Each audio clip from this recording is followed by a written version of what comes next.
Segundo Rui Castro, o livro de hoje é um trabalho gigantesco de pesquisa e de colhimento sobre o nosso folclore. Tudo bem que a cada página existem 50 palavras indígenas que não sabemos o significado. Mas também não tem importância, porque o que está acontecendo nessa história não é importante no seu individual, mas sim no seu todo. Macunaíma, herói da nossa gente! Macunaíma, o herói sem nenhuma qualidade, de Mário de Andrade. O vídeo de hoje é sobre essa famosa e superestimada obra, que não é nem um pouquinho fácil de ler. Mas antes de falarmos dela, não se esqueça de se inscrever no canal, deixar o seu like, ativar o sininho das notificações e compartilhar esse vídeo com seus amigos e com seus inimigos também, porque o importante é compartilhar. Eu sempre também peço que vocês vejam esse vídeo até o final, porque nas conclusões finais é que eu vou dar a minha opinião sobre a obra, tá? Aqui eu vou fazer uma brevíssima introdução sobre o escritor, vou fazer uma introdução sobre o livro, o enredo e no final são as conclusões da minha leitura. Portanto, assistam esse vídeo até o fim. Mário de Andrade foi a força motriz por trás dos movimentos que culminaram na Semana de Arte Moderna de 1922 na cidade de São Paulo. Essa Semana de Arte é responsável por ter modificado, inovado, reformulado a literatura brasileira e as artes visuais no nosso país.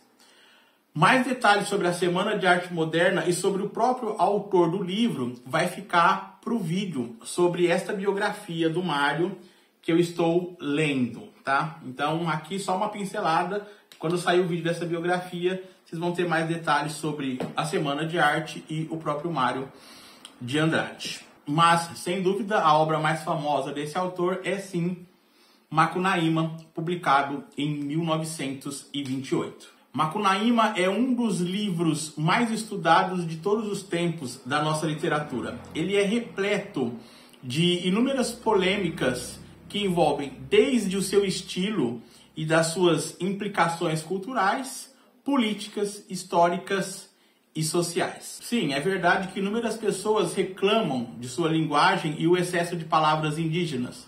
Portanto, é um livro que necessita de muito esforço e perseverança para os leitores chegarem até o seu final. Se não pararmos para pesquisar inúmeros termos, a compreensão fica complicadíssima.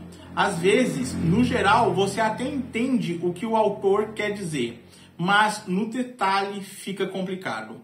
Muitas vezes até mesmo o entendimento de uma frase, porque, digamos a verdade, é um excesso absurdo de terminologias que nós não entendemos. E aqui eu vou abrir parêntese para uma crítica.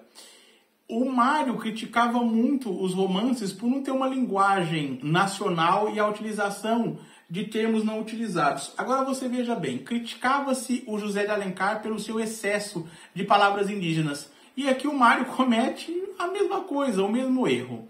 Mas prossigamos. Portanto, por esse excesso, repito que não é uma leitura nem fácil e nem agradável. A dica que eu deixo é você ler este livro aos poucos, assim você não vai ficar meio perdido e que você faça anotações.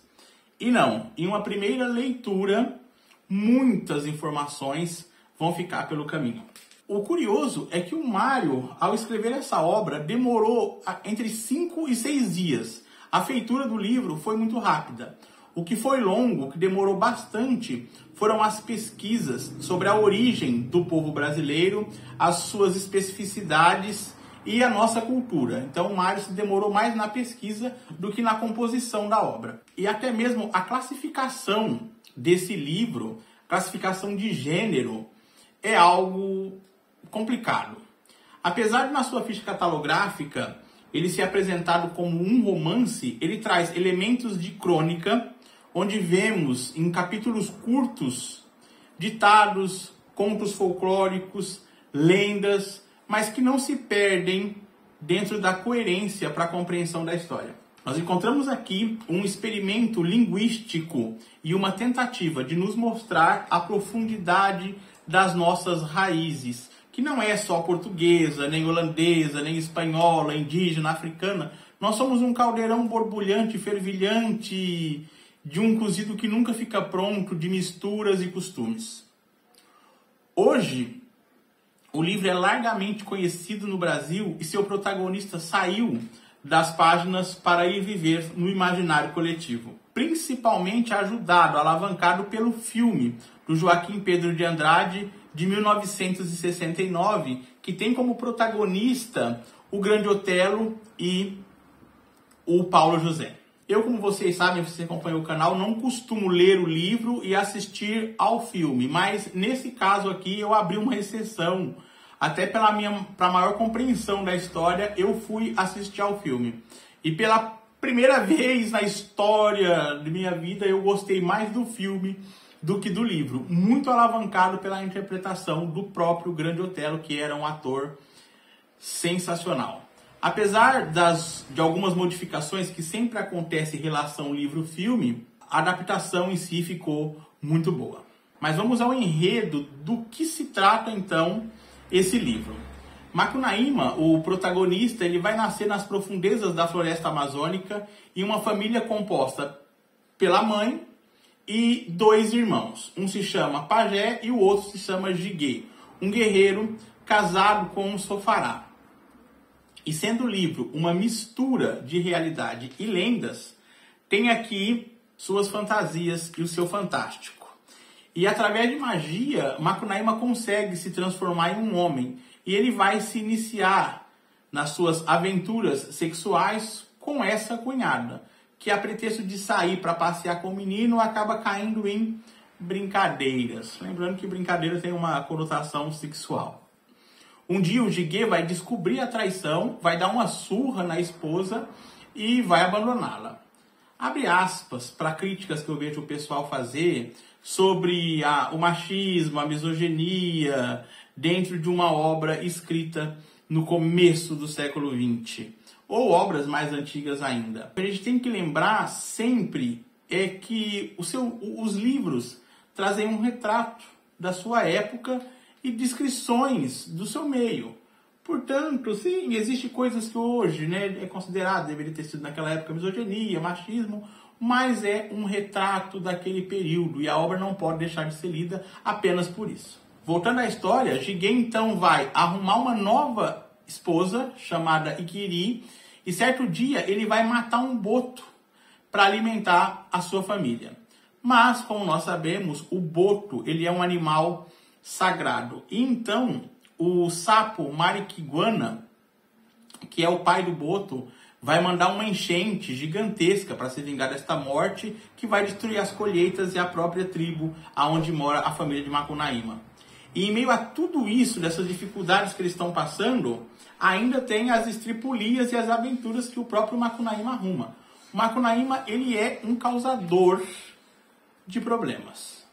A família já não aguenta mais essas estripulias dele e resolve então abandoná-lo. Vão deixar ele num lugar a esmo, vão embora e vão deixar o menino para trás. Mas ele é persistente e ele resolve voltar para casa.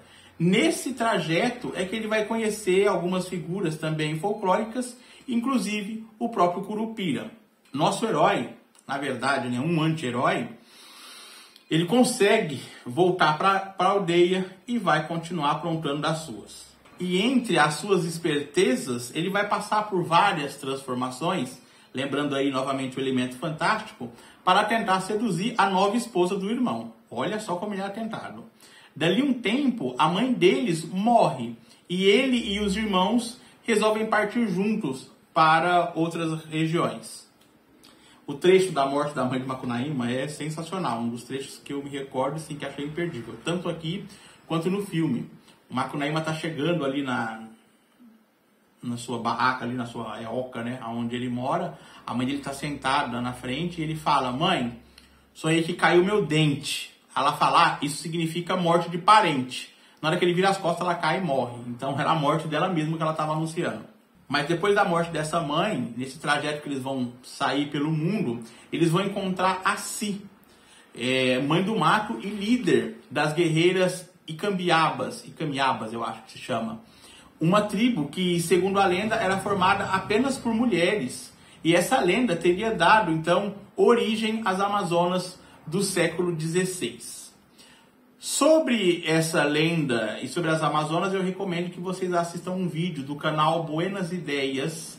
Eu vou tentar deixar o cardzinho aqui sobre a origem das Amazonas. Se vai ser presa pelos irmãos do Macunaíma e o próprio Macunaíma vai estuprar essa moça. E por esse gesto, ele então se torna o imperador do Mato Virgem. E depois de tudo isso, ele ainda vai viver uma história de amor com a Si. E durante essa vivência, ela dá então para o Macunaíma o Muiraquitã, um amuleto talhado em pedra que representa vários animais, especialmente os sapos. É um amuleto da sorte. Si e Macunaíma vão ter um filho, mas essa criança morre logo que ele nasce, né? E é do corpo do filho do Macunaíma com a Si que vai surgir então a planta do Guaraná. E aí vai vir outras lendas que o Mário vai impregnando seu livro. Um tempo depois, a própria Si também vai morrer e na sua tristeza, o Macunaíma resolve de novo partir para um outro lugar junto com seus irmãos. Nesse novo trajeto, a Muiraquitã vai ser roubada por um homem chamado Venceslau Pietro, que vive folgadamente aonde? Na cidade de São Paulo. É aí que começa a história, a saga do herói em busca da sua Muiraquitã, em busca do seu amuleto. E é nessa busca que ele vai conhecer figuras mitológicas, pessoas do passado, como o João Ramalho e o Barão de Cananéia, figuras históricas do Brasil, que eu também vou deixar aqui o cardzinho, 2 vídeos do canal Buenas Ideias sobre essas 2 figuras históricas. Macunaíma também vai se encontrar com outros seres folclóricos e é assim que o livro vai se encaminhando num misto de realidade e de fantasia, misturando presente, passado, futuro, mitos e lendas da formação do nosso país. É uma história forte, com muitos trechos pesados, parte do abuso da Si, essa coisa dele virar marido dela depois dessa violência, virar rei, mas é um retrato, como eu disse, das lendas e da época em que o livro foi escrito. Nós não fechamos os olhos para o tipo, né? Eu não fecho os olhos para o tipo de preconceito que é na literatura, mas eu entendo que é necessário ler todos esses clássicos para poder entender nossa origem. Apesar de muitos considerarem Macunaíma um clássico, há controvérsias, né? E como eu citei lá no começo, uma de entre as muitas coisas que indignavam o Mário de Andrade era o fato da nossa forma de falar ainda não estar representado na literatura. E ele vai ser um dos pioneiros em fazer isso.